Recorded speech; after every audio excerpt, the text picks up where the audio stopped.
quiere que le cante una. Venme pa mamá, mamá se mamá. Venme pa mamá. Mira, Piedad, Haití y Dominicana somos las dos alas de una misma paloma. Si el mugi, mamuito, selva caime. Estoy de negro porque estoy de luto. La nueva Constitución establece que los hijos de inmigrantes irregulares o ilegales, como dice la Constitución, no tienen derecho a la nacionalidad. Y a partir del 2007 se han venido cometiendo varios atropellos en contra de los dominicanos y dominicanas de ascendencia haitiana. Nunca se ha visto en el mundo que personas que ya hayan adquirido su nacionalidad por una resolución administrativa se le niegue ese derecho. Porque yo no creo que ningún país del mundo pueda relativizar las leyes de tal manera que impidan que unas personas puedan ejercer su ciudadanía, y es en este caso el de los haitianos. Más o menos yo creo que una persona, por ejemplo, si nació en Estados Unidos, tiene que ser estadounidense. Claro. Si nació en República Dominicana, tiene que ser dominicano. Después de que utilizaron por años nuestros padres para cortar la caña, para beneficiarse del azúcar con la que endulzaban su café, ya no son útiles. Cuando anteriormente era Juan Teófilo Javier, nunca tuve problemas, pero después que tuve el apellido de mi padre, Juan Teófilo Murat, entonces empezaron los problemas.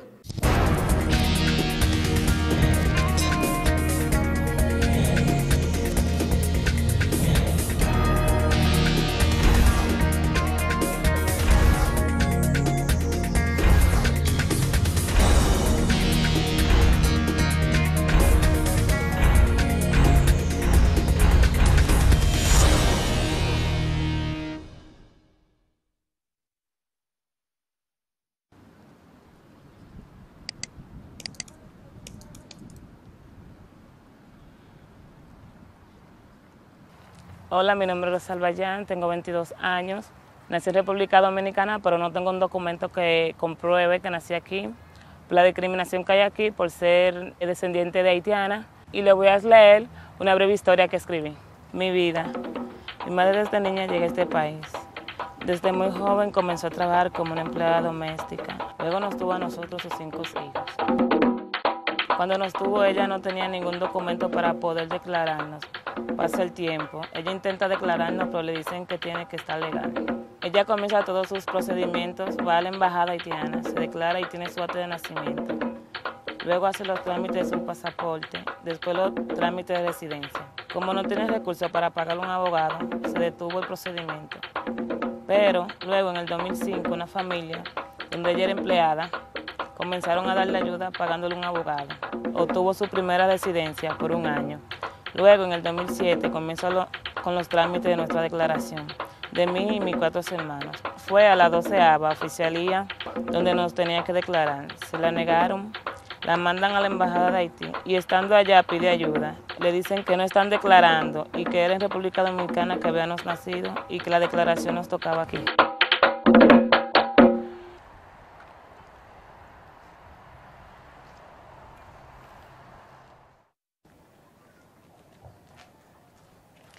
Mari, Hola.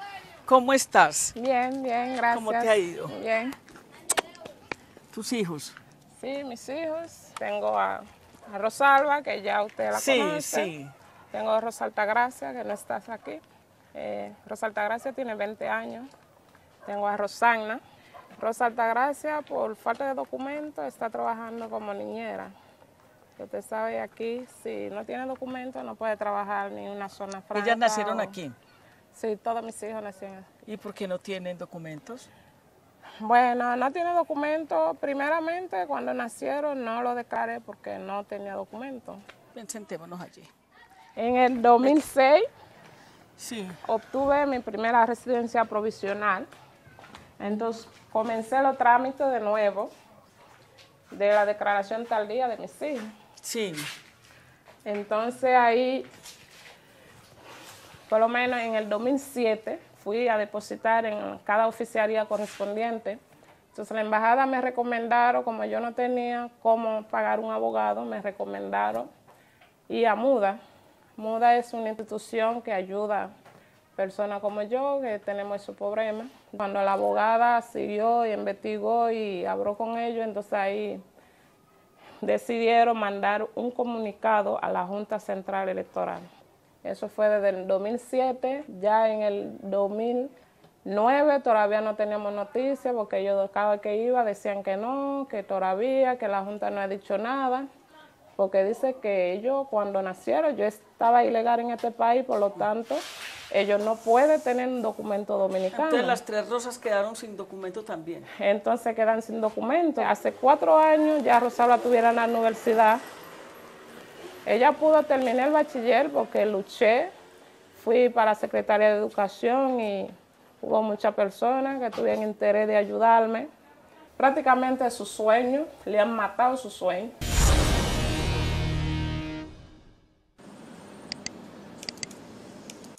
Profesor, estamos aquí con Causa Justa en República Dominicana. ¿Cuáles van a ser realmente los impactos que la ley migratoria puede tener sobre la población haitiana en general? Bueno, el punto es que esa pregunta es importante. De alguna manera, esta nueva ley de migración es el producto, aunque mucha gente no lo quiera admitir, de una nueva realidad migratoria. No solo desde el punto de vista de la inmigración, sino también de la emigración. Este país es de los pocos países que no es solo un país migratorio porque hay cientos de miles de, sobre todo de nacionales haitianos residiendo acá, sino también porque alrededor de 1,5 millones de dominicanos vive en Estados Unidos. Entonces, para poder nosotros pedir trato justo a nuestros emigrados, debiéramos, en justa ley, tener un trato semejante hacia nuestros inmigrantes. La Constitución establece, eso sí hay un cambio radical allí, porque antes de la Constitución, todo el que nacía en territorio dominicano era dominicano. Pero la Constitución ahora establece que los descendientes de ilegales no son dominicanos, aunque hayan nacido acá.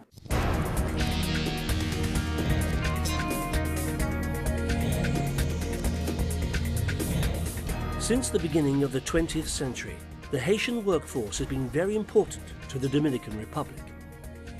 The sudden disappearance of the Haitian workforce would affect the economic growth of this nation.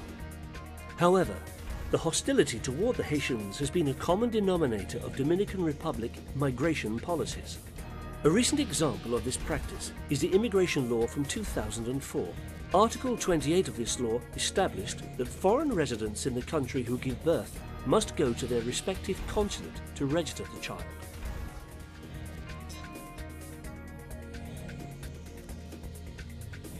This article of the law ignores the fact that many Haitians who came to the country as temporary workers or illegally have settled in the Dominican Republic.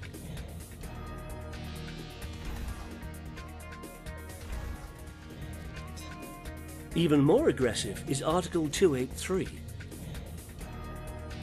which strips thousands of Dominican-born people of Haitian descent of their Dominican citizenship. The reason given is that because their parents were not legally residents in the country, their birth certificates are not valid. With respect to the normalization of temporal workers, the law establishes that the employers are responsible for upholding the established rights and work conditions. The employers are also responsible for providing transport, costs of travelling, and repatriation of workers. The businessmen who take advantage of Haitian labour already living illegally in the country seldom follow these requirements. The immigration law from 2004 is directed at the 6% of Dominicans that, according to calculations, consist of Haitians and their descendants, for whom their parents' country of origin is foreign to them. These descendants consider themselves Dominicans, although in reality they don't legally have a country to call home, and are condemned to civil death.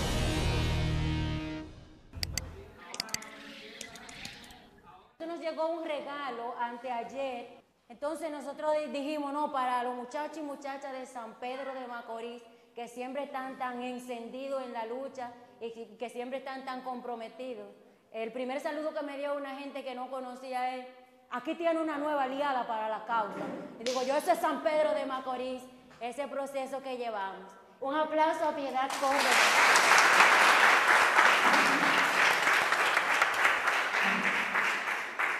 Bueno, muy buenos días a todas y a todos. Hemos creído que una de nuestras causas justas, una de nuestras luchas es precisamente la lucha por el pueblo haitiano y su reconocimiento, su reivindicación, su dignidad, partiendo de la base de lo que significó y lo que ha significado Haití en la lucha por la independencia y en la lucha por la defensa de los derechos humanos, civiles y políticos que en América hemos reconocido grandemente. Nosotros no simplemente estamos siendo discriminados, sino que estamos siendo maltratados en todo el sentido de la palabra. No tienes acceso a entrar a la universidad, tú tienes un niño, no tienes el acceso a declarar ese niño, ni a otorgarle a este niño, como me decía una de las compañeras esta mañana. Yo tuve la oportunidad que, aunque no me dejan entrar a la universidad, yo logré terminar el bachillerato, pero ¿qué hago con mi niño, que ahora es que va a cumplir 3 años y ni siquiera lo puedo inscribir ni en seguro médico ni en la escuela? Si uno no tiene ni cédula de ciudadanía, ni sabe de qué país es una persona que no tiene posibilidades de absolutamente nada y es una forma de esclavitud. La ley establece que el Estado no incurre en actos ilegales y nos están diciendo a nosotros que nuestros documentos son irregulares, pero fueron documentos emitidos por un organismo del Estado, el organismo que está facultado para ello. Por eso Causa Justa está aquí, para visibilizarlo, pero más allá de hacerlo visible, para trabajar con ustedes a ver de qué manera nosotros somos capaces de abrir la puerta para que esto se solucione. Pues desde el año pasado nosotros empezamos a preocuparnos porque al servicio jesuita, en nuestro programa de asistencia legal para migrantes y descendientes, cada día iban llegando más casos de personas que ya habían sido declarados como dominicanos, y sin embargo cuando iban a buscar un acta de nacimiento, la oficialía civil correspondiente se negaba a entregarle el documento. Entonces es realmente un abuso de poder muy grande por parte de la Junta Central Electoral. Todo el mundo estaba aislado en su proceso, no sabía lo que les pasaba, por qué les pasaba, a quiénes más les pasaba, y decidimos empezar un proceso de organización de esas personas. Estoy de negro porque estoy de luto.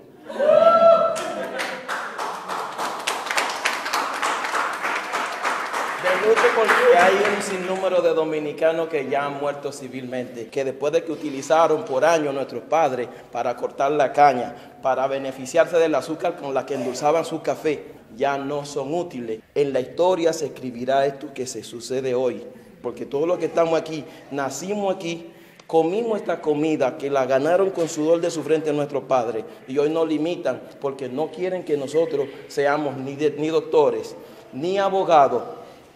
Y como no hay caña, quieren que nosotros seamos indigentes. De la opulencia a muchos nos han llevado a la indigencia.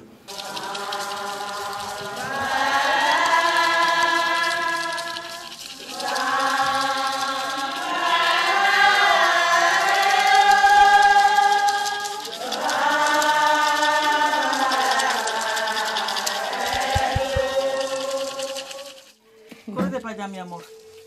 ¿Y entonces qué? ¿Tú duermes en esto? Sí. ¿Cuánto hace que vives aquí? 2. 2 años. Sí. ¿Y antes dónde vivías? En Haití. ¿Y por qué te viniste? Cuando pasando el monte allá.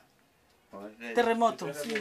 En los años 80 del siglo XX, la economía azucarera entró en declive.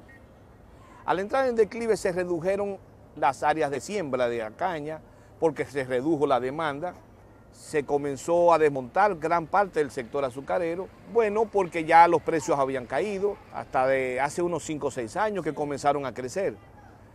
Eso provocó, ¿qué cosa? Que ya teníamos una población haitiana residiendo en el país que no encontraba dónde insertarse. Pero hay una cosa que viola cualquier principio universal de los derechos humanos y es que la persona podía venir a trabajar pero tenía que volver. Y podía darse el caso de que una persona que tuviera buen rendimiento, que de pronto tuviera buena iniciativa, pudiera, como dice uno popularmente, echar raíces aquí. La zafra es temporal, la zafra es dentro del año, tiene una temporalidad. Entonces, obviamente que no se quería que echaran raíces porque la idea era que vinieran a trabajar y se devolvieran para suplir una necesidad de mano de obra. Pero eso tiene su sentido, porque imagínense que se permita a toda la población que entra, que se quede, el impacto sería devastador para una economía tan endeble como siempre ha sido la economía de República Dominicana. Bueno, dile que yo le quiero dar un saludo. Y dile saludar. Bonjour. Bonjour. Bonjour. Bonjour, madame. Bonjour, mamá. Bonjour, mamá. Oui. ¿Cuántos años tenías cuando llegaste de Haití? 24 años. 24. ¿Tú tienes papeles? Y mando su papier. No, papier haitien, no tiene papier para allá. De Muricane. Ella tiene hijos que no tienen papel, nacieron aquí. ¿Sí? Este es el escaparate. Te lo dieron apenas en el 2002. Sí. Y se aspiró en el 2007. Sí. O sea que ella en este momento no tiene papeles. ¿Cómo le pagan? Sabiendo que no tiene papeles. No, le da un vale. ¿Este es un vale? Sí, señor. 600 pesos. ¿Y entonces usted qué hace con este vale? Ese vale te va al colmado. Si lo va a gastar todo, lo gasta en comida.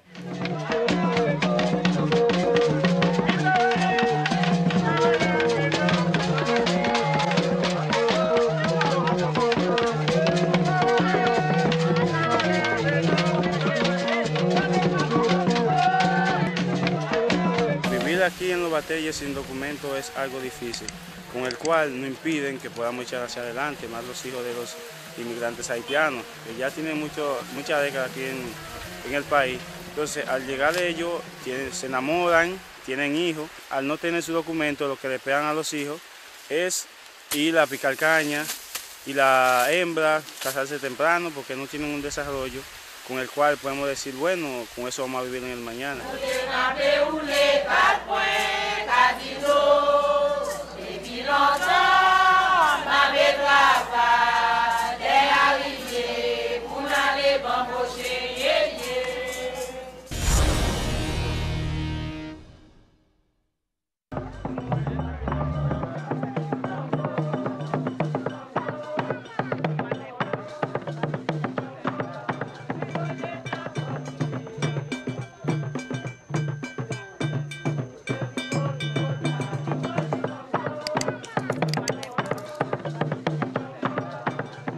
Mira, Piedad,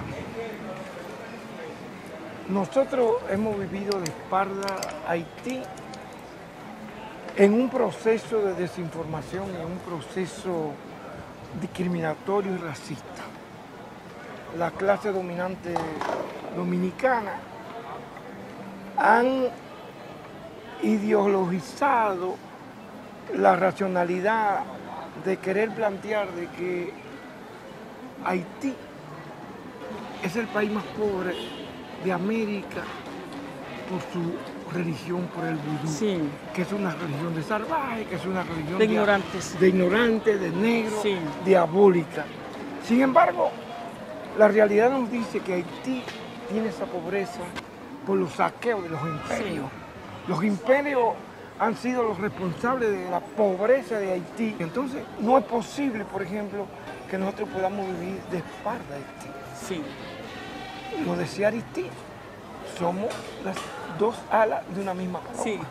¿Cuándo comienza realmente a visibilizarse este problema de la migración haitiana hacia República Dominicana y cómo se va reflejando en el tiempo? La cuestión migratoria no siempre ha sido un problema serio entre los dos países. Por la parte de Haití, que fue el primer país de América, como se sabe, que logró su independencia, se entendía que era su obligación liberar la otra parte de la isla. Y ellos ocupan la otra parte en el entendido de que están liberando su isla, que están liberando el país. Probablemente en ese momento no se entendió y los libertadores haitianos no entendieron que ya se había generado una identidad diferente en la parte española de la isla.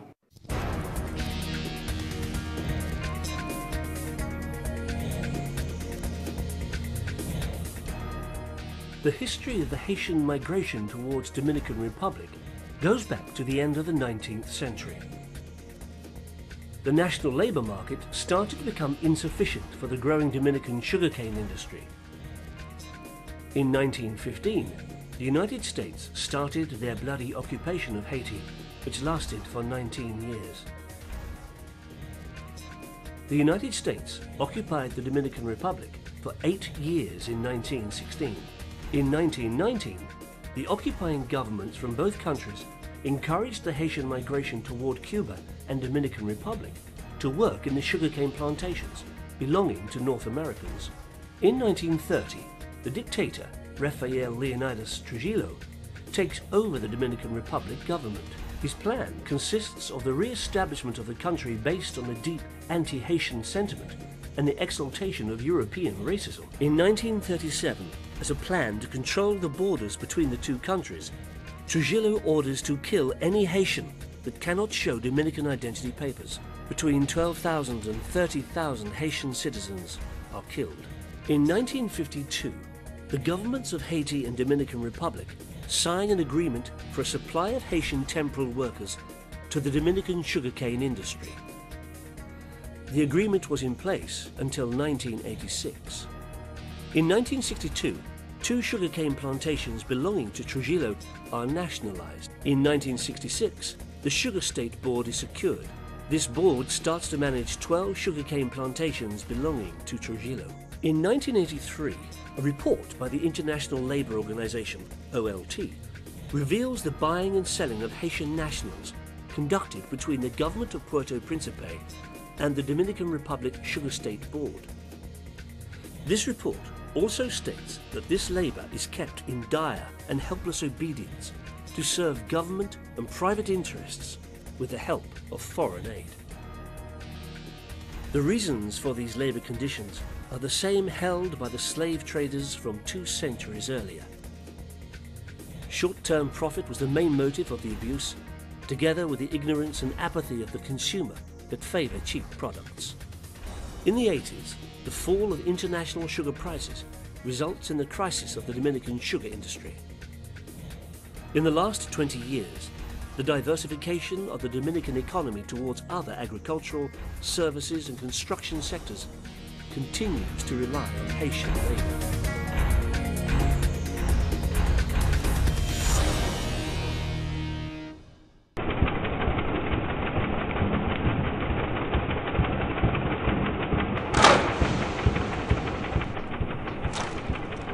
El auge de la construcción en República Dominicana es increíblemente grande y hay una presencia muy grande de trabajadores, fundamentalmente hombres haitianos, que tienen muchísimos problemas para obtener su ciudadanía aquí. ¿Cómo lo ven ustedes desde la perspectiva laboral y sindical? Es una realidad los trabajadores haitianos en la construcción. El Código Civil y el Código de Trabajo limitan la cantidad de trabajadores en las obras. Pero ¿cuánto es el porcentaje de que autoriza la legislación? Un 20%, pero con su estatus migratorio legal, no ilegal. El impacto de la mano de obra haitiana en la economía dominicana es dual. Dinamiza la economía, es verdad. Beneficia al empresario, es verdad, pero también contribuye al deterioro de las condiciones y del salario del resto de los trabajadores por la competencia hacia la baja en los salarios. Ahora, ¿qué pasa? Hay mucha compañía constructora, ingenieros, que prefieren trabajar con trabajadores haitianos ilegales porque de esa manera ellos evaden el pago de la seguridad social, ese trabajador no se le paga hora extra, los trabajadores haitianos viven en las construcciones.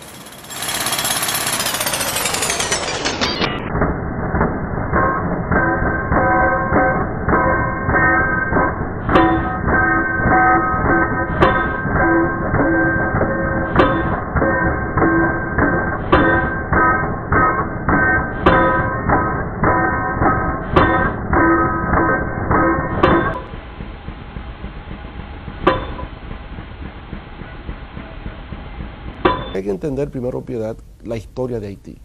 Es una historia trágica. El primer país del Nuevo Mundo que al proclamar su independencia abolió la esclavitud. Entonces había el temor por parte de los dueños de esclavos y plantaciones en toda esta región que el ejemplo haitiano se reprodujera. A mí me parece muy importante también, cuando hablamos de las migraciones, el papel tan difícil que ha sido para República Dominicana, sobre todo como país receptor, pero también para los haitianos de no contar con otros países de la región, porque yo diría que, como decimos los afrodescendientes, el que no tiene de dinga tiene de mandinga, y todos los haitianos o todos los dominicanos, el que no tiene de haitiano tiene de dominicano. ¿Qué va a pasar ahí, presidente? Yo creo que la causa de Haití es la causa de todos. El drama haitiano es un drama que debe estremecernos a todos y por tanto es una obligación moral en estos momentos comprometernos todos con una estrategia de desarrollo de Haití para que ese país pueda tener autosuficiencia alimentaria, para que ese país tenga acceso a lo que son los elementos de la vida moderna, al agua potable, a la electrificación, a un sistema de educación, de saneamiento ambiental, de salud, lo básico, lo fundamental, para que pueda incorporarse en condiciones dignas a la comunidad internacional.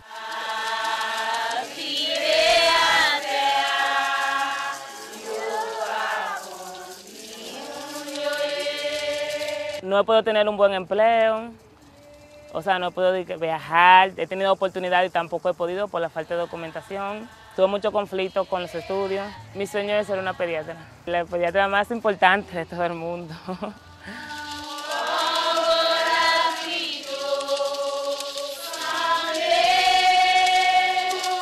Eugenio, ¿y tú? ¿Tú qué vas a hacer, mi amor? Ven para acá. Lo que yo quiero estudiar es ingeniería industrial. ¿Y estás preocupado por el problema que tienes? ¿Por qué? A ver, dime.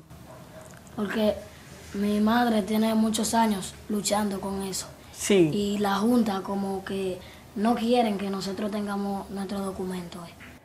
Porque la verdad yo pienso que si tal vez mi país fuera mejor o más condiciones, no estuviéramos pasando lo que estamos pasando aquí mucho. Y somos muchos nacionalidades haitianas que estamos pasando eso. Bueno, pero Causa Justa vino precisamente porque estábamos muy preocupados con este tema. Así que esperamos que cuando algún día nos volvamos a encontrar ya sepamos que estás en la universidad. Dame un abrazo.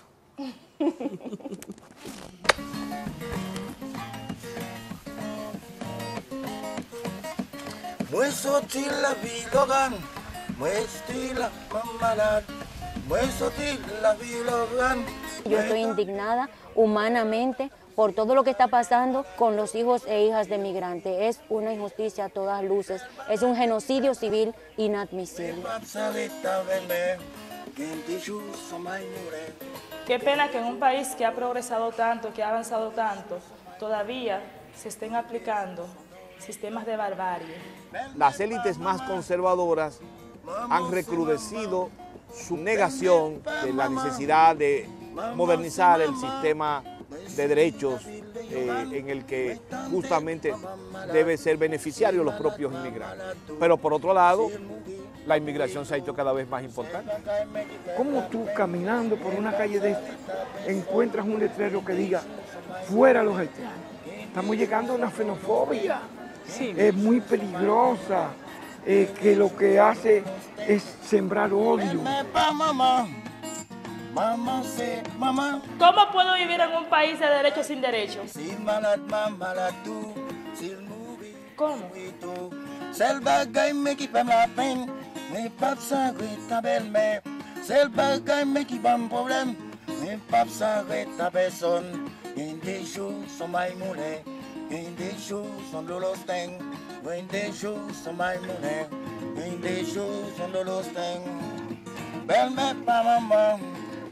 Maman c'est maman, belle-mère pas maman, maman c'est maman.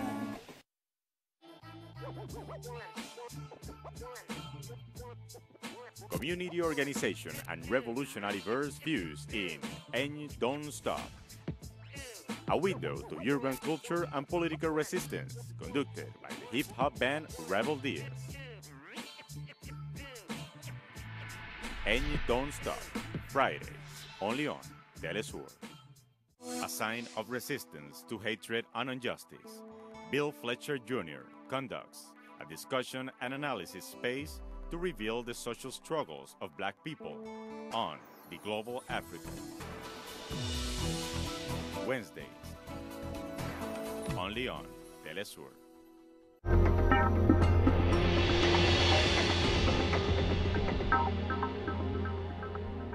Hi, I'm Bill Fletcher. Welcome to The Global African.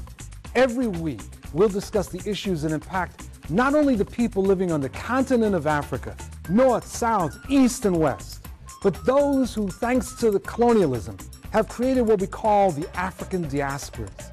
From blacks in the Americas to the culturally diverse peoples of Afro-Caribbean and Afro-European descent.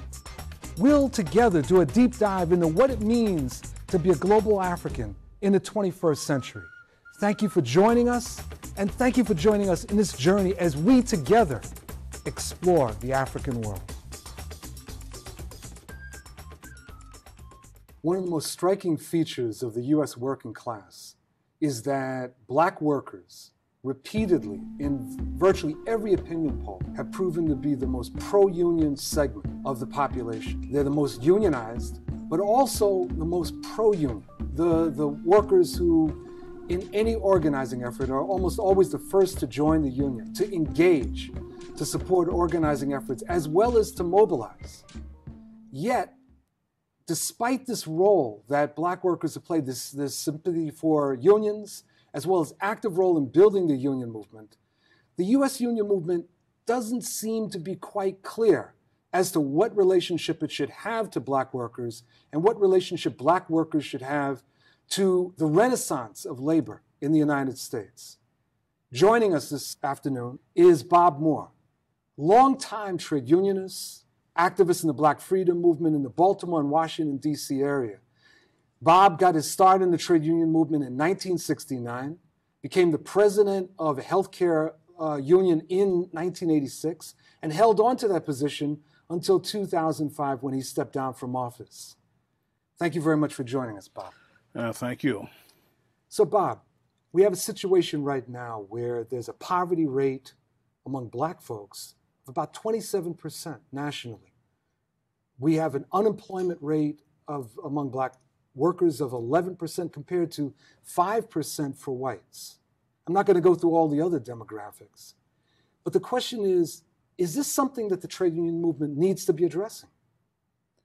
I, of course, have thought for some time that, in fact, it did, but continues not to. But it's not, we have to always remember where this division between the white working class and the Black working class began in slavery, and so these differences, we've always been poorer, we've always been lagging behind, and one of the unfortunate things in the American trade union movement is that they like to narrow the scope to specific job issues. I think, Gompers used to call it pure and simple, let's keep it simple in the contract. And so the greatest social and economic issues affecting both classes are usually swept under the table.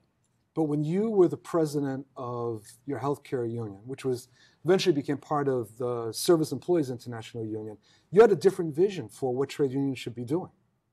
Well, when I joined 1199 in 1969, it was as a result of an attempt to do national organizing and to piggyback on the Poor People's Campaign that Dr. King had begun about a year earlier. And so we were very hopeful.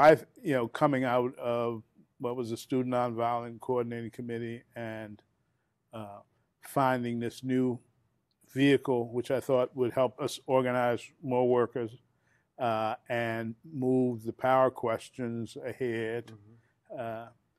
So that was kind of the vision that I at least had, and I thought 1190 had a reputation for having a diverse leadership, and so it looked like the place to do this work. In the early 90s, as you remember, there was an increase in interest in organizing immigrant workers. As the demographics in the United States started to change, There were particularly a lot more Latino workers that were coming here. A number of unions started to pick up and started to address that in terms of organizing. Yet there has not been a comparable effort, at least that I can identify, of focusing on Black workers, particularly in the South. What do you make of that? I make that people haven't wanted to do that, and frankly, without stepping on toes, I don't think, in large part, the leadership of the American labor movement has been much interested in any of that. We've taken for granted that the South is going to be non-union. And we've taken, for instance, that in many instances, we don't necessarily want to spend the effort to organize workers. This was the case when I joined 1199. The reason, hospital workers were not organized, particularly low-wage service workers, and nobody had wanted to do that. Mm-hmm. Nobody put in the resources. They were not covered under the National Labor Relations Act. And so it required, union engaged in a number of activities and demonstrations outside of the law and tried to create a situation where they could gain recognition and participation. And because of its link to the civil rights movement, did for a couple of years experience significant growth. Mm-hmm. Well, let me just ask you. Let me take a piece of what you were talking about. It seems that on the one hand, some of these efforts internal to the union movement by Black workers have resulted in almost a complacency that they become accepted through some of these caucuses within the established organization. And then very little happens after that.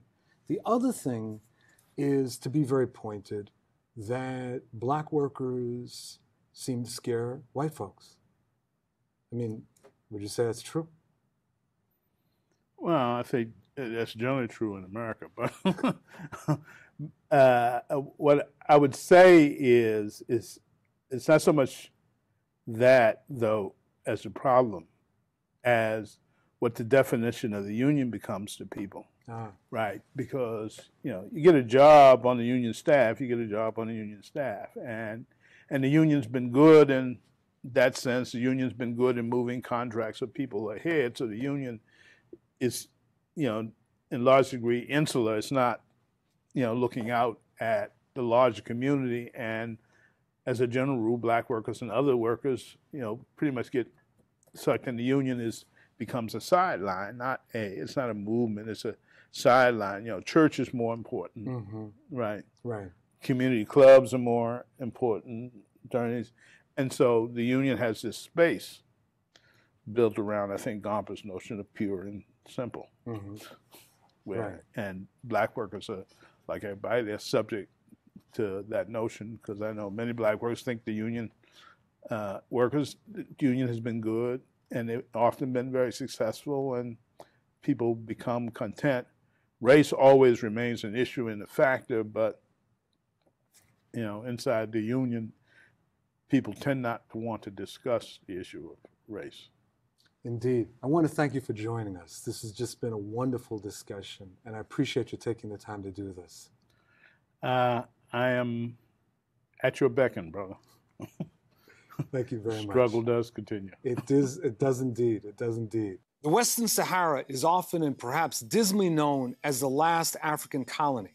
The Western Sahara was first colonized by Spain during the 1400s and later reclaimed by Spain during the Berlin Conference in 1884. However, during the period of colonization, the Sahrawi people resisted Spanish occupation.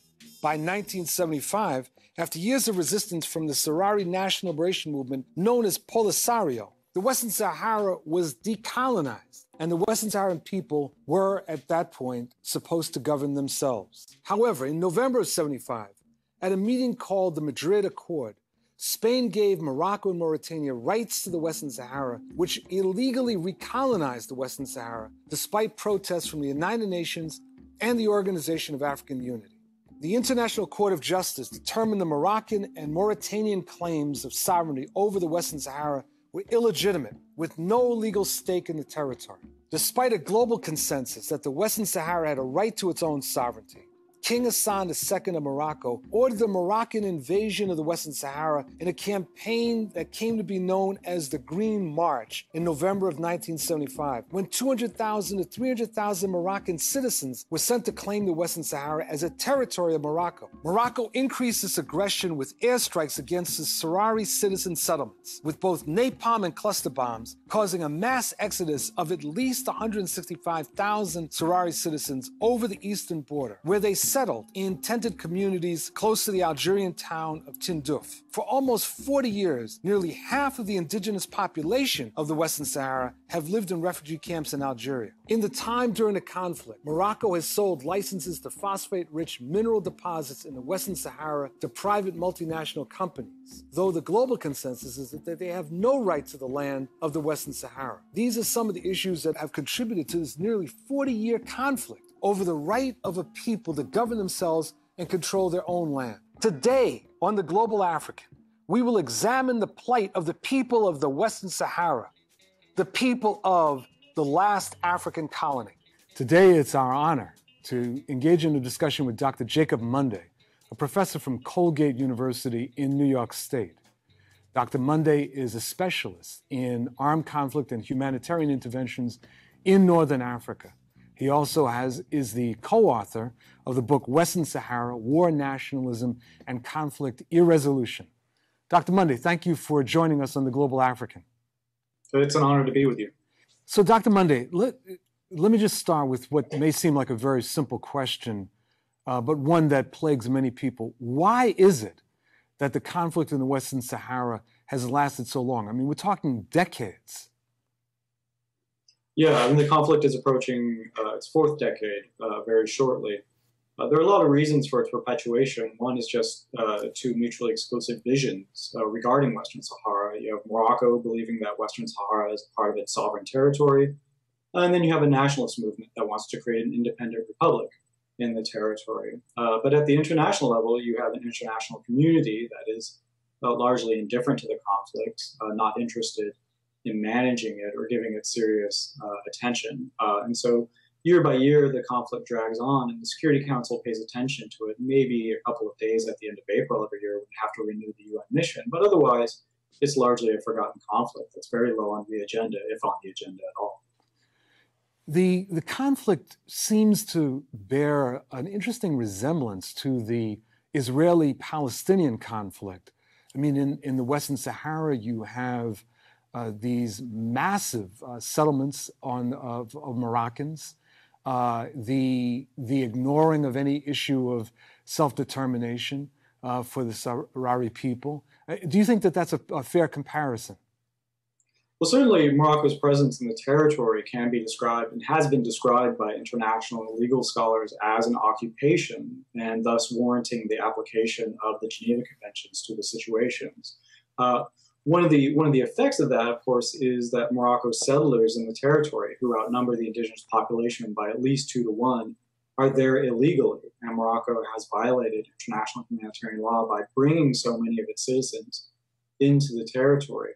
Other applications of the Geneva Conventions in terms of maltreatment of the population, daily abuses, torture, imprisonment, arbitrary detention, the list goes on and on. But yes, I mean, in terms of international humanitarian law, the situations are very similar. They're also very similar in terms of the question of aggression, because Morocco acquired the territory through the use of force against Spain, which was actually the colonial colonizer in 1975. Mm-hmm. And it was through the threat and the use of force that Morocco gained the territory. So in that way, it's also very similar to the Palestinian occupied territories, which Israel gained by force as well. Dr. Monday, thank you so much for your time. You honor us by being on our program, and I'm hoping that people will go out, pick up your book, study the situation in the Western Sahara, since it gets such little attention in the media in North America. Thank you very much for joining us on The Global African. Thanks for having me. In 1975, the United Nations Security Council adopted Resolution 379, by which it requested the immediate withdrawal of the Green March participants from the territory. Polisario declared the Sahrawi Arab Democratic Republic on February 27, 1976, and announced its first government, despite the aggression and occupation by Morocco. Today we welcome to the Global African Mr. Mohamed Yeslam Besat, the ambassador of the Sahrawi Arab Democratic Republic and the Polisario Front, which has led the struggle for independence of the Western Sahara. Thank you very much for joining the program, Ambassador. It's my honor. Thank you very much for having me here. Let me ask you very directly, what do you see as the main obstacles, the chief obstacles to the resolution to a conflict that's been going on decades? The main and soul and the core obstacle for the resolution of this conflict is the lack of political will inside the Moroccan government. Today, Mr. Christopher Ross is waiting for more than a year to have an appointment with the king. It has been 3 years without conducting a new round of negotiations because Moroccans doesn't allow him to do so. He has not been visiting the territory almost in 3 months because, again, Morocco is not allowing him to go to visit. Actually, all the United Nations, African Union, European Union efforts to solve this problem have been always confronted with the stubbornness and the obstructionist attitude of Morocco, who has a position that it's unfounded and undefendable. They claim a sovereignty that no one recognizes in the world. They claim a sovereignty that the International Court of Justice have ruled against it. Claim a sovereignty of a territory that is they don't want to allow its population to have a free expression about the determination of these people. So I will say this Moroccan lack of political will to cooperate with the United Nations to resolve the problem is the main issue. Nevertheless, and as accessory to that, the position of some Western powers who tend to support Morocco, right or wrong, to always go with Morocco, always side with Morocco, regardless of the position of Morocco. What is it? Morocco has made allegations that Polisario is a terrorist organization, but in the last couple of years, they have upped the stakes. And there are these allegations that Al-Qaeda in the Maghreb has been, at a minimum, recruiting in Sahrawi refugee camps in Algeria. Is there any truth to any of this? Moroccan media love to do this. And funny enough, they don't substantiate their claims with any evidence. They don't bring in the name of one Sahrawi who is there, one Sahrawi commander who is there, a list of Sahrawis who have been recruited, suicide bombers who have been there. It's the opposite. We find many Moroccans in Daesh, in ILIS, in Iraq. We find them in Al-Qaeda. We find them in ACME. We find them even in the 9/11 bombing.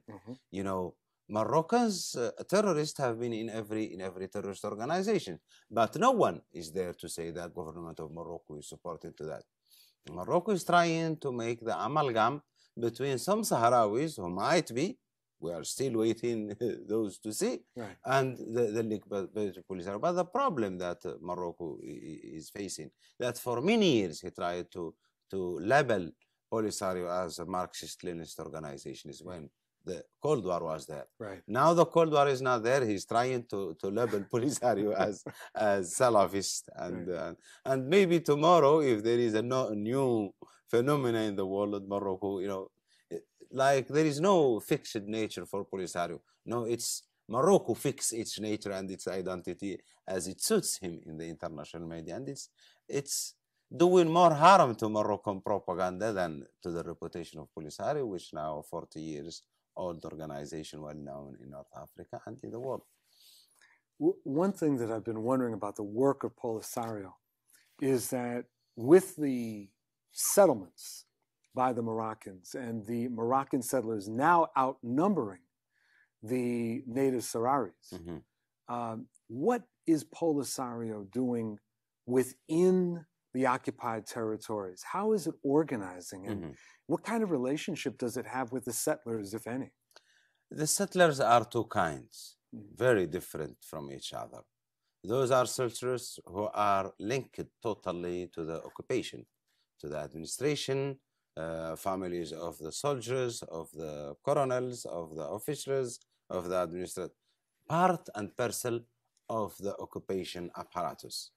And there are normal citizens, your normal Moroccan citizens coming from any Moroccan town, coming there to open his bakery or to work or to do some sort of business. They behave exactly like their community in Spain or their community in Portugal, or their they are there to collect some money and go back to their country. And we have no problem with the second part of that. We are aware that, as Bismarck said, the only part of geography you can change is history. Moroccans are our neighbors, like the Algerians, like the Mauritanians. Our present is shared with them, and we are very sure also our future will be shared with them, but in mutual respect for each other, and in the total respect of the Sahrawi rights and the Sahrawi dignity and the Sahrawi culture and the Sahrawi rule of law. And we can cooperate with them in the future. We need their labor. They need us as a labor market, and because of this mutual beneficiary relation, we can build on it for the future. The African Union has been on record in supporting the Sahrawi Arab Democratic Republic. African Union, since day one, have been very consistent with the founding fathers' principle established in the Charter of OAU than in the Constitutive Act of the African Union. The respect of self-determination, the scrupulous respect of inherited colonial frontiers at independence, and the right of the Sahrawi people for self-determination. The last summit in Malabo, Equatorial Guinea, again, the African Union have issued a new resolution confirming its support to the Sahrawi Republic and taking a very important decision to nominate President Joachim Chissano as Special Envoy of African Union in Western Sahara. Joachim Chissano is a widely respected former president of Mozambique. Former president of Mozambique, the one who negotiated the settlement and the peace for Mozambique between Frelimo and Renamo, the one who contributed very strongly in the resolution of the South African problem and the apartheid issue. He is a very skillful, who was Minister for Foreign Affairs for many years in Mozambique. We are very confident that he have the skills, the knowledge, and the capacity to contribute very positively in the United Nations efforts, because the United Nations efforts have started as a joint venture between United Nations and the African Union. Given that overall situation, do you see a resolution to the conflict happening anytime soon? Yes, I'm very confident that the future is, in the near future, we will find the solution with our neighbors, the Moroccans. Morocco cannot continue to take Western Sahara hostage, to take the Moroccans hostage for the issue of Western Sahara, and to take the whole Maghreb as a hostage for this issue. Morocco cannot take the entire international community as a hostage for a position that is not consistent, that is illegal, that is not recognized and not shared by anyone in the world. I think international community have been very permissive and very accommodating to Moroccan intransigences and to Moroccan nonsenses. I think now the stakes are very high. The region is very complex. There is the Mali issue, there is the Sahel issue, there is the Middle East issue, there is the immigration crisis from North Africa to Southern Europe. There is the global crisis of economic, where the Maghreb region is a very promising place in the international economy. I think we cannot leave all these very high priorities for everyone just and keep quiet because His Majesty is pertaining and adopting an undefendable position in Western Sahara. I think time has come to show, and the interests are very high for everyone to push for a speedy solution for the Western Sahara issue. Mr. Ambassador, we could have this discussion for hours, and we're unfortunately out of time. But I really want to thank you for joining us for this edition of the Global African. No, I want to thank you. Thanks are due to you, Mr. Bill Fletcher, and to teleSUR. It was my honor to be here with you. Thank you very much. And I want to thank you, our viewers and listeners, for joining us for this edition of The Global African. I'm Bill Fletcher, your host. Thank you.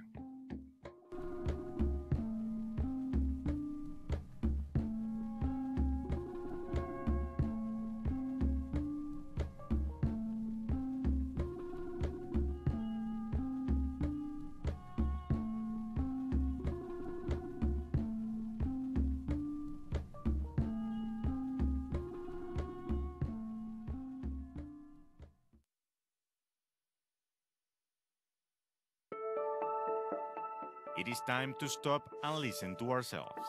Lay stress on the events in a country, an era, or a society. The most sensitive and human stories in Latin America and the world, from the perspectives of their main figures. They have their cause. What's yours? Just Cause. Weekdays. Only on teleSUR. A sign of resistance to hatred and injustice, Bill Fletcher Jr. conducts a discussion and analysis space to reveal the social struggles of Black people on The Global African. Wednesdays, only on teleSUR. It is time to stop and listen to ourselves. Lay stress on the events in a country, an era, or a society. The most sensitive and human stories in Latin America and the world, from the perspectives of their main figures. They have their cause. What's yours? Just Cause. Weekdays. Only on teleSUR.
Community organization and revolutionary verse fused in And Don't Stop.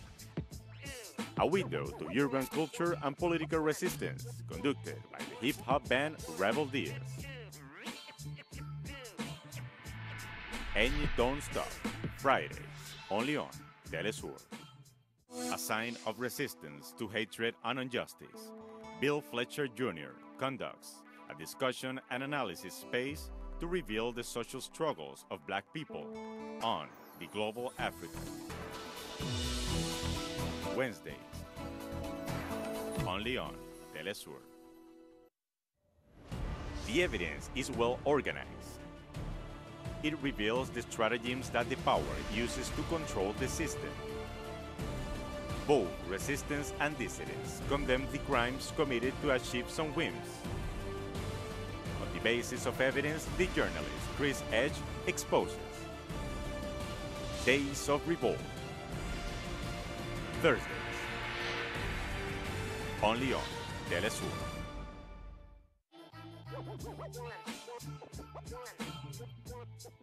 Community organization and revolutionary verse fused in And Don't Stop. A window to urban culture and political resistance, conducted by the hip-hop band Rebel Deers. And Don't Stop, Fridays, only on teleSUR.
This week I sat down with Chris Hedges, Pulitzer Prize-winning journalist and best-selling author, who's reported from war zones in Latin America, the Middle East, and beyond. His most recent book is titled Wages of Rebellion, The Moral Imperative of Revolt. Hedges is also the host of the new show on teleSUR English, Days of Revolt, with new episodes airing every Monday night. From someone who's been on the receiving end of bullets from El Salvador to Iraq and covered uprisings from North Africa to Europe, I wanted to talk to him about war, propaganda, and revolt. Chris, Eugene Debs, famous socialist candidate back during World War I, was sentenced to 10 years in prison for his opposition to it. And in fact, the Sedition Act made it illegal for anyone to speak in opposition to the war at that time. What does that say about the myth of democracy from that early on? Well, it says that if you challenge the structures of power, and in particular, particularly military power, you are at best marginalized, if not imprisoned. You know, those kind of few radical voices that held fast, Randolph Bourne, Jane Addams, Eugene Debs, were excoriated in the press. Emma Goldman eventually deported, along with Alexander Berkman and others. So, yeah, it's, you know, war, as Randolph Bourne said, is the health of the state. And what you saw in World War I was the rise of the military corporate machine, which made war against these radicals through the Sedition Act, the Espionage Act, and more importantly, the Committee for Public Information, or the Creel Commission, which created the system of modern mass propaganda, employing the understanding of crowd psychology pioneered by figures like Le Bon, Trotter, and Sigmund Freud, that people were not moved by fact or reason. They were moved by the very skillful manipulation of emotion. And it worked. So you had, Hollywood was making films like The Kaiser, The Butcher of Berlin. The Creel Commission had its own news division. You couldn't even write anti-war editorials. It was against the law. It had speakers bureaus, and you only had to use the Sedition Act and espionage on those kind of few figures who held fast to an anti-war stance, of which there were not many. And you read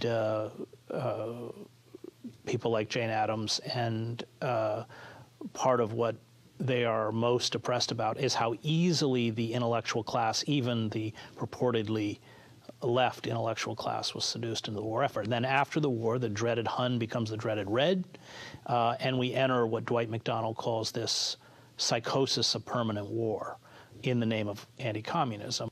You know, war, the fusion of war and the war profiteers, the militarists and the war profiteers, which after World War II created a situation of total war. I mean, after World War I, factories reconverted to produce domestic products. After World War II, they kept producing weapons, even though we had peace.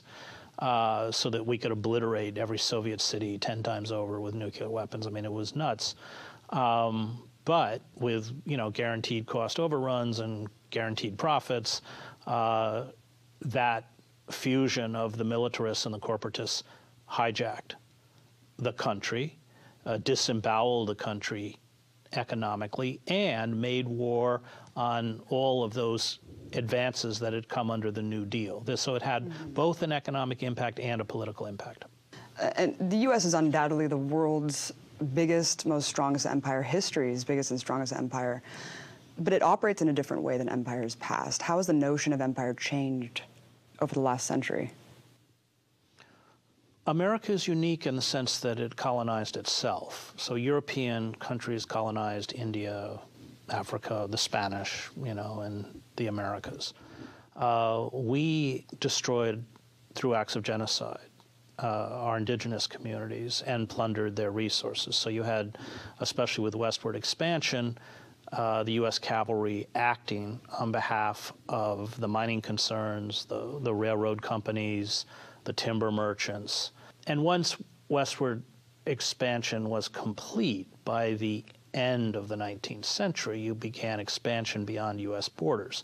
That's when you had the Cuban-American War with the seizure of Cuba and the Philippines. You began to see all sorts of gunboat diplomacy throughout the Caribbean and Latin America, in particular Central America. America expanded its power certainly through the military force and the threat of military force, but more by cultivating indigenous elites that would do our bidding.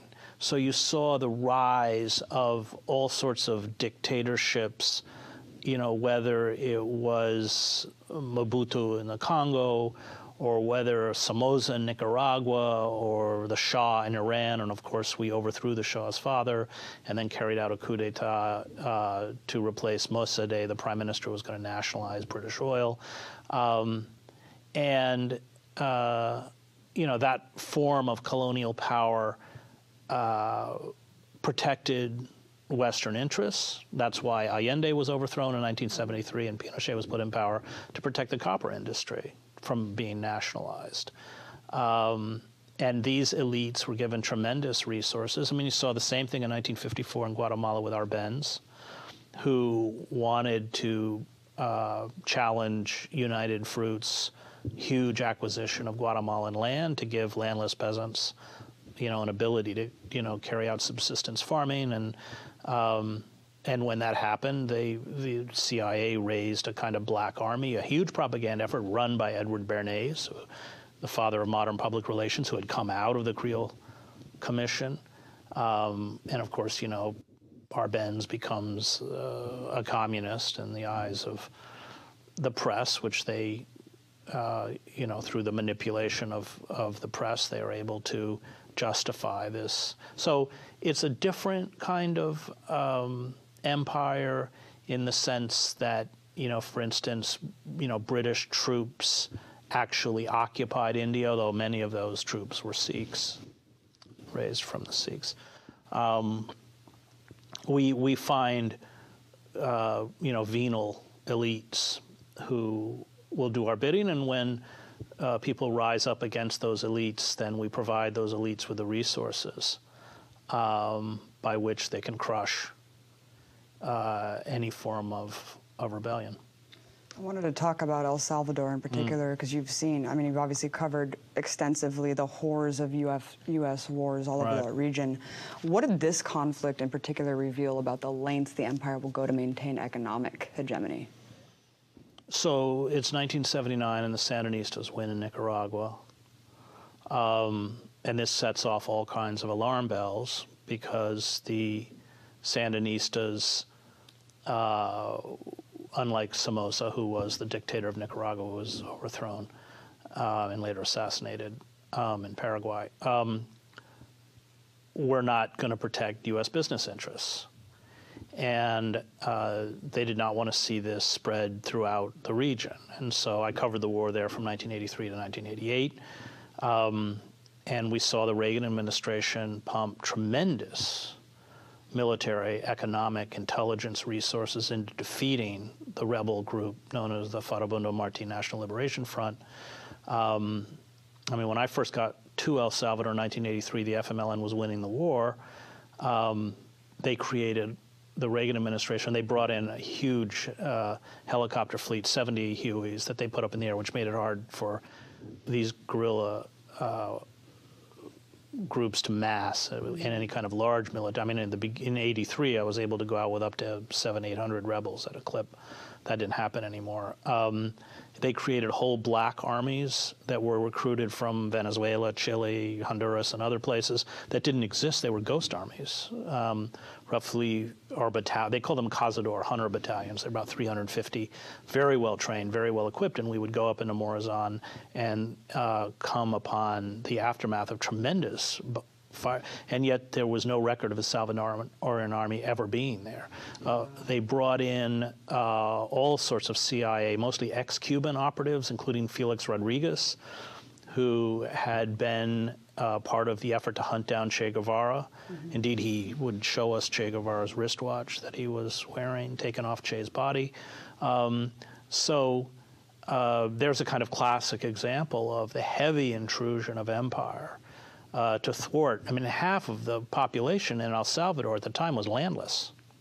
And most of the land was owned by these coffee barons, roughly 10 families, they call them, the big 10 families. It was, you know, it was worse than serfdom. People living in tremendous poverty and deprivation. And when they tried to organize peacefully in terms of building labor unions, they were literally gunned down in the streets. I mean, they put machine guns up on the roofs of buildings in the capital. And then when people began to resist, the death squads, when I got to the country, were killing between 700 and 1,000 people a month. It was butchery, which we funded and largely orchestrated. You saw the same thing in Iraq, by the way. When things broke down in Iraq, they took James Steele, who I knew, colonel. He had been the head of the military group in El Salvador, who had worked with the death squads. They moved him to Iraq, and he organized the Shiite death squads, which carry out a reign of terror to break the Sunni resistance. And really, if you really want to look at it, create groups like ISIS. And that's how empire works. And when you're up close, as I was for 20 years, and you see the inner workings of empire, you understand how vicious and ruthless and brutal it is. But it's, you know, very hard to penetrate within the heart of empire that reality, so that reporters such as myself who would report on these things were under constant attack, not only from the State Department and from the government, but from, at Adventure, I was working for the Dallas Morning News and Central America and later for the New York Times, but from our own Washington bureaus that were being spun a fictitious narrative, and we were kind of demonized as, being the fifth front of the rebel movement. And of course 22 reporters were killed in El Salvador, some of them assassinated by the death squads. It was, the pressure that empire will put on those few reporters who attempt to go out and actually report is fierce and can even involve, the loss of life. In reference to the Iraq War in 2003, and war is a force that gives us meaning, you said that, quote, the notion that the press was used in the war is incorrect. The press wanted to be used. Yeah. Isn't that the antithesis of what journalism should be, wanting to be used? Yeah, but, journalists are careerists like anyone else, and they know how to advance within the system. So let's take, for instance, the first Gulf War, which I covered, with had very draconian press restrictions. So you could only be in a pool. I mean, I didn't do it. I speak Arabic. I was out in the desert, and then Cheney drew up a list of 10 journalists he wanted expelled, of which I was top of the list, but they couldn't find me because I was sleeping. That was kind of ridiculous. You wouldn't think I'd be that hard to find in Saudi Arabia. No, the press goes limp in front of the military. I mean, first of all, real war correspondents, people who really know the culture of war and have covered it. I think you're talking a couple dozen. Most of them get sent over from their Washington bureau. And I mean, I would literally watch them dress up in military uniforms and go sit in a 5-star hotel in Dhahran to hear Schwarzkopf and sit in the front row. And they weren't anywhere near a war, nor did they want to go near a war. And that's true with every war I covered. Only about 10, 15%. Photographers are a little more honest because they have to get out. They don't really want to cover the war. And that's covering war is a kind of insanity. I have a kind of even empathy for that. But then you shouldn't be there. And the people who, create these kind of heroic narratives around their soldiers or their leaders and tell the story the way they're rewarded for it. They're rewarded by the institution. They're rewarded by the military itself. And in the first Gulf War, that whole pool system was not actually administered by the military. It was administered by fellow journalists. I mean, I used to call them Judenraten. It's insane. But it coupled with the fact that they didn't really want to get anywhere near the fighting. That's the truth of it. And secondly, that they understood what was good for their career. And their career took precedence over the truth. And that's not uncommon, unfortunately. And in 2003, you were booed at Rockford College, and you were shamed off stage. I mean, it's just ironic because... Well, no, I wasn't shamed off stage. I was forced off stage. You were forced off stage. I was willing to keep going. They cut my mic. And then campus security suggested that it was time for me to leave. So, It's just the symbolism of that is so ironic because, of course, the woman that you were just speaking of earlier and her opposition to World War I, And then we go to the New York Times' response of this, right, Right. which is just hysterical because they're saying you're damaging the paper's impartiality, meanwhile lauding people like Judith Miller at the time who just became literal stenographers. I mean, what was your reaction to that? Did you know at that time that it did just become a complete farce, or were you slighted? Well, I knew. I mean, I'd been at the paper for 15 years, so I knew the consequences for a news reporter. I mean, a columnist can say, you know, but of course, columnists are selected by the establishment. I would never be selected as a columnist. You would select Thomas Friedman or, you know, whoever, who will, who's not going to make those kinds of statements. No, I was conscious of the game I was playing and the danger in terms of where I was going, but I had spent 7 years in the Middle East. I understood the folly of what we were doing. I felt that as an Arabist, I had a platform and a duty to speak because people I cared about would and finally were killed in Iraq. And, you know, I really, it of course deep sixed my career, but on the other hand, I really couldn't have lived with myself. Given the consequences of what has been done in Iraq, over 1 million dead, Iraq is a unified country, is never coming back. You know, what is it, 4 million refugees and displaced. It had one of the most modern infrastructures in the Middle East. It's been destroyed.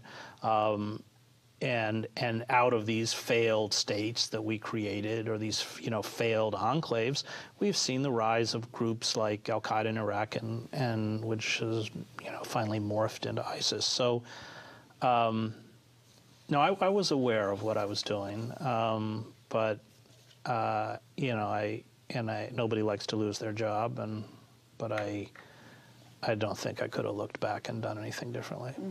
I mean, especially since you were covering already the devastation of the Gulf War, targeting of just crucial infrastructure at that point, and then followed by these harsh sanctions that took the life of 500,000 children. I mean, how the hell could anyone support this continued military adventure over there? Well, because so much of it's about natural resources. I mean, in terms of, you know, they always justify their intervention based on, you know, bringing democracy and fighting barbarism, while everybody sort of turns their back on the Congo, where atrocities are far worse. So cobalt. Yeah. So, you know, Empire. I'd written a column where I said, you know, you can't be a socialist unless you're an anti-imperialist and an anti-militarist. Because it's really those forces. And, you know, we have to remember that the arms industry is a for-profit industry. We sell 40% of the world's weapons.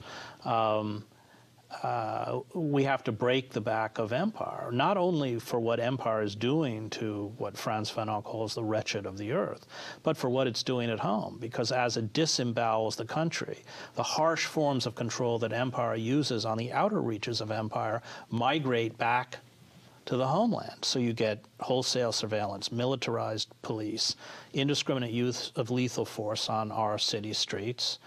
We're in Baltimore, where you don't have to go very far to see that. And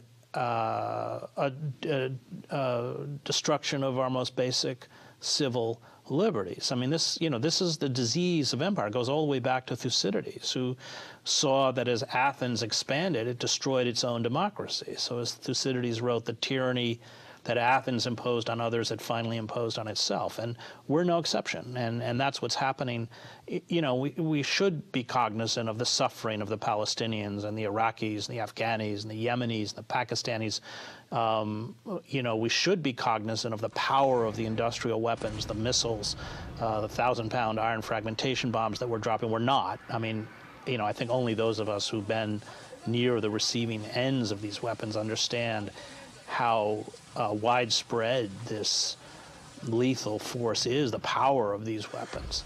But, you know, it ultimately has reverberations for us, which are already very, very extensive. I mean, the forms that empire uses to control subject populations abroad are now visible on, you know, within America itself.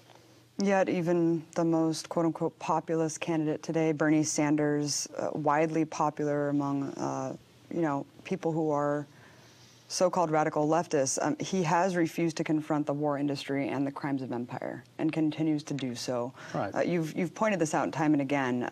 Why is this issue the most important thing to confront? Well, because what you had after World War II with the fusion of the so-called defense industry, the war machine, the arms industry, and the corporatists who profit off of war, is what John Ralston Saul correctly calls a coup d'etat in slow motion. And you can't challenge one weapon system. It used to be in the 60s, Proxmire and others would challenge this weapon system, and that's over. We mask how much we spend. Officially, we spend a little more than 53% of discretionary spending on defense. Well, that's just not true. It doesn't count Veterans Affairs. It doesn't count our nuclear weapons program, and it doesn't count all of the black agendas, black budgets that we're not allowed to see. So best estimates are that we're spending $1.6, $1.7 trillion a year. And you can't talk about serious reform when you are diverting such massive amounts of your resources towards the war machine. That's what Martin Luther King's 1967 speech at Riverside Church understood, that we can't build what Johnson called the new society, the Great Society, and maintain imperial war. So, Bernie has voted for every military appropriations bill there is to continue these wars. He doesn't challenge either the military establishment. Indeed, he's been quite welcoming of defense contractors into the state of Vermont because, it provides jobs, and, they try and divvy up $10 billion per state because they have the ability to do so. But if we don't break the back of the war machine, if we don't break the imperialist project, if we don't terminate the for-profit arms industry, then any rhetoric about significant change is smoke in the wind. Yeah, and interestingly enough, that's when Martin Luther King Jr. began to be obsolete in the mainstream media and, exiled largely when he started talking about militarism. They took away his FBI protection, and both King and Johnson knew what that meant.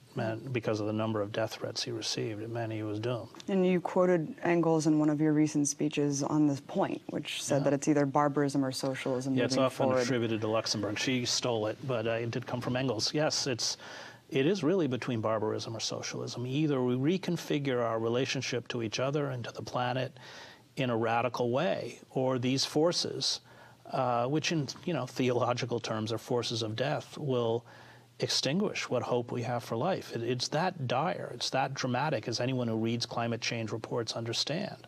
And this is the folly of empire. This is how empires destroy themselves and always have. I mean, it's how the Roman Empire, you expand militarily beyond your capacity to sustain yourself. And that's precisely what we're doing and what we've done. And the consequences of it, politically, economically, socially, culturally, and finally environmentally, are catastrophic. We hear about revolution in the U.S. like it's some romanticized thing, that it can never happen here, something that only happens in other places. But you've covered so many uprisings, some successful. What has it taught you about the potential for revolution here? Well, when a political system is seized by a tiny cabal, whatever it is, military oligarchs, and the system seizes up and only serves the interests of that narrow elite, then there is always blowback. That blowback may not be good. I mean, if you go back to the 1930s, that blowback came in the form of fascism. In the 1930s in the United States, it came from an enlightened oligarchy led by Roosevelt, and Roosevelt writes about it quite openly. In essence, he says to his fellow oligarchs, either you give up some of your money or we really face the specter of revolution. And we still had the old Communist Party. We had movements severely weakened after World War I, but they were still there, the Progressive Party and others, that were able to frighten the oligarchs into creating the New Deal, 15 million jobs, public works, all these kinds of things, many of which, the parks and the post offices, although they're trying to sell off the post office, as they did in Britain, we still use today.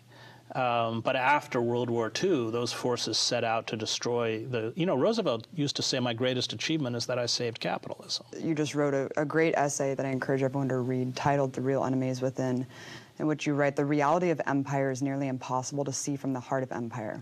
There can be no rational debate about empire with many desperate Americans who've ingested this as their creed. The distortion of neoliberalism has left them little else. It's a potent and dangerous force within the body politic, and it is growing. You know, of course, those who point out the symptoms of a rotting empire are deemed heretics, traitors, just like they've been since World War I. What is this long-standing inability to counter this dominant narrative? Tell us about our society, where it is today, and how we can possibly combat this mythology. Well, it's a symptom of the sickness of the society itself. So as people are pushed, I mean, for instance, I was just not too long ago in the South, and you have one Confederate memorial after another. I was walking through Montgomery with the great civil rights attorney, Brian Stevenson, who spent his life defending death row prisoners, most of whom are poor and black, of course, in Alabama.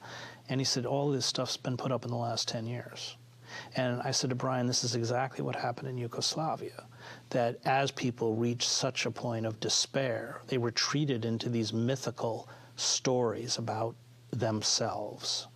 And at that point, you can't connect, because you're not speaking about a reality that is defined by verifiable fact. You're speaking about a myth, and I find the rhetoric against Muslims and even the acts now that are carried out against Muslims extremely frightening. I mean, that kind of rhetoric is incendiary. I saw it in every war I covered. You get people to speak in the language of violence, and then they carry out acts of indiscriminate violence.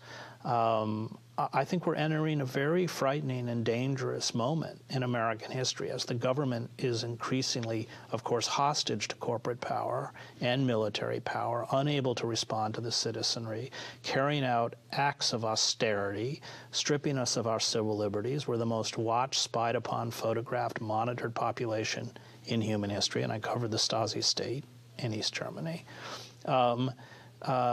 You will ignite these proto-fascist forces, and it will become sacralized in the Christian religion, and it speaks in the gun culture and the language of violence, and it is a symptom of a dying civilization, because in the end, all this is magical thinking. It's not real, and I think the only way to save ourselves, which is why I'm a socialist, is to reintegrate these people into the economic system and in essence give them hope, give them the possibility of a life. But in fact, of course, we're doing the opposite. We're pushing them further and further into extremists. And as we do that, that will have very frightening political consequences, and there are no shortage of examples throughout human history to prove that. Thank you so much, Chris Hedges. Thank you. An honor.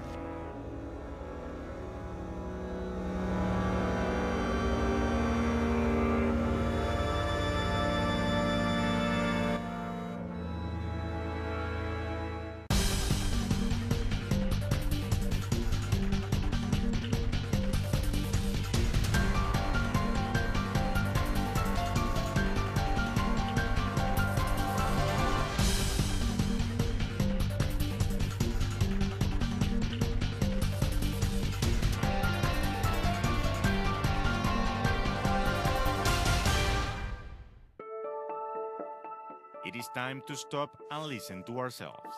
Lay stress on the events in a country, an era, or a society. The most sensitive and human stories in Latin America and the world, from the perspectives of their main figures. They have their cause. What's yours? Just Cause.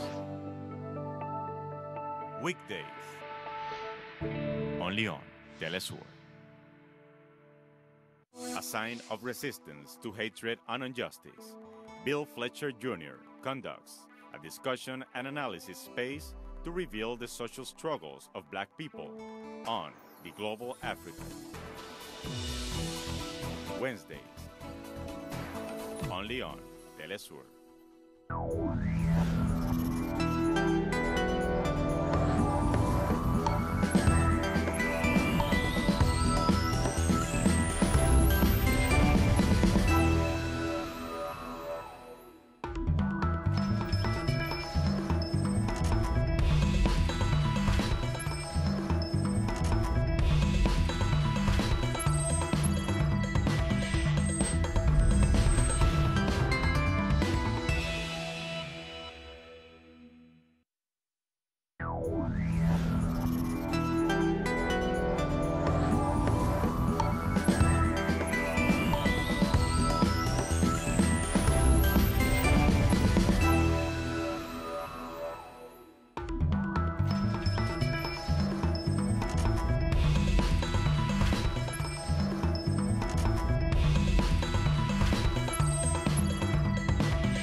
The evidence is well organized. It reveals the stratagems that the power uses to control the system. Both resistance and dissidents condemn the crimes committed to achieve some whims. On the basis of evidence, the journalist Chris Edge exposes Days of Revolt. Thursdays. Only on teleSUR.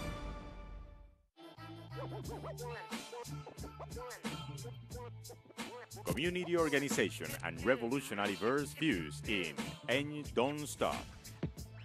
A window to urban culture and political resistance, conducted by the hip-hop band Rebel Diaz. And Don't Stop, Fridays, only on teleSUR.